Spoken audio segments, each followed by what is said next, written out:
welcome to the podcast, everybody. Thank you for joining me. Well, the markets are closed, and finally, we have some movement out of the markets. It was as if the patient was not breathing for a little bit, but resuscitated, and now we're getting some movement. And of course, we'll get into the volatility. But let's start off with the S&P because it still wasn't a 1% day, and we haven't had a 1% move in the S&P in seems like forever. I think it's going back 2 decades. This is the longest streak we've had of sub 1% move, going all the way back a couple of decades. I may be wrong on those statistics, but it's been a while. Let's put it that way. Everybody's talking about it.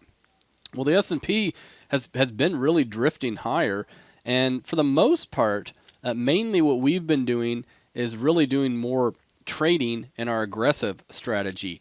And our aggressive strategy is where we do most of our individual equities. It's where we do more of our shorter term trades.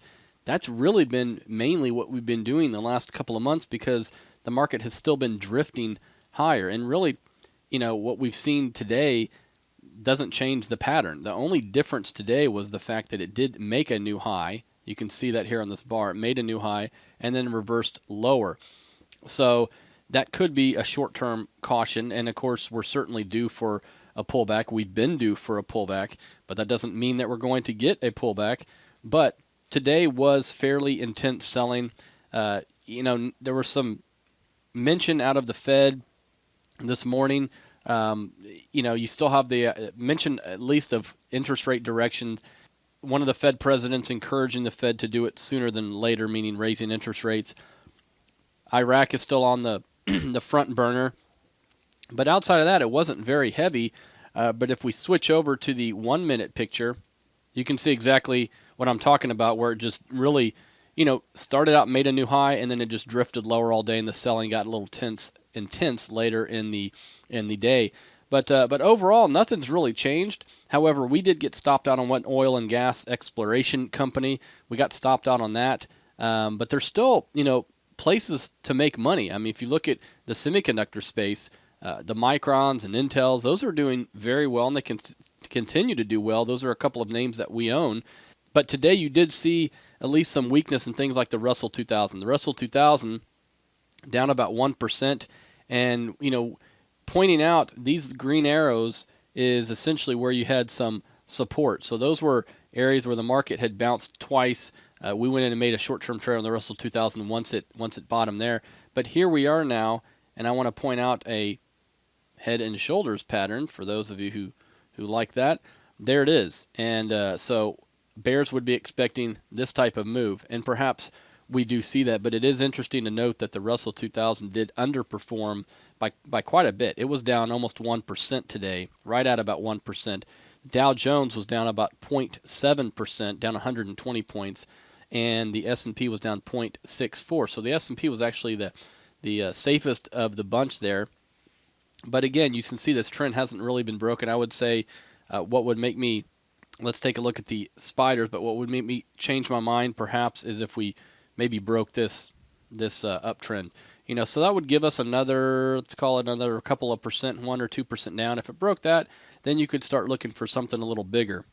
Now moving on to gold. Gold has had a nice little bounce here recently. It was up again today, and the gold miners have been strong, although they were very weak late in the day today, but they have been making a big move up, huge move. If we look at GDX, which is the gold miners, you can see the big reversal today, but they had a move up till this morning of about 20%, and the junior miners even more than that. They were down about 3% here, so it is conceivable they'll give some of those gains back a little bit before resuming up, but I think overall that still could be an area where gold works in this environment. And you are seeing inflation.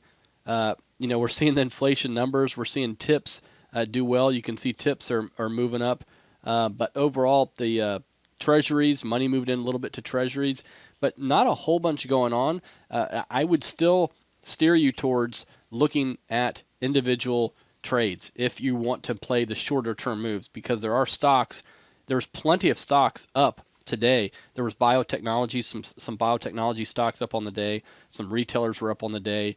But you're seeing a little bit of a rotation, but no real traction. So make sure you look at individual equities as a trading vehicle if that's what you want to do on a shorter term basis. Now, Starbucks, which we don't own, Starbucks was up about 1% today. Keep in mind, they have announced that they're going to raise prices.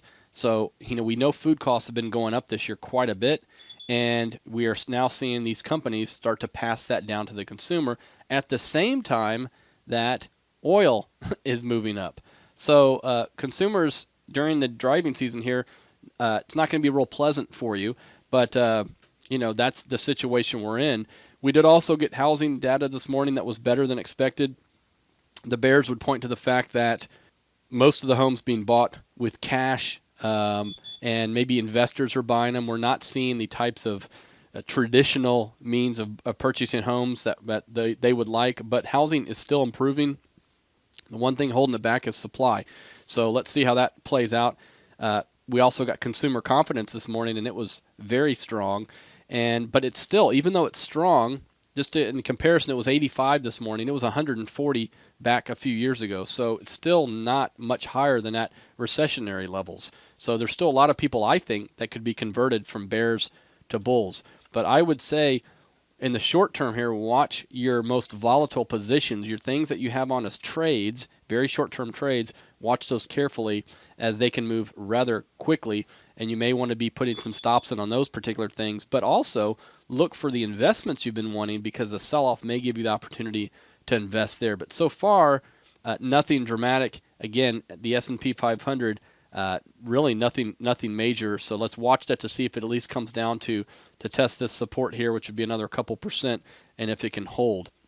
Really, that's about it, guys. I just wanted to give you an update. I hadn't done a podcast in a while. We're not making a bunch of moves, but stay tuned. Make sure you watch the blog. And don't forget, on eggerscapital.com, we do have the new housing dashboard we put up today. So take a look at that.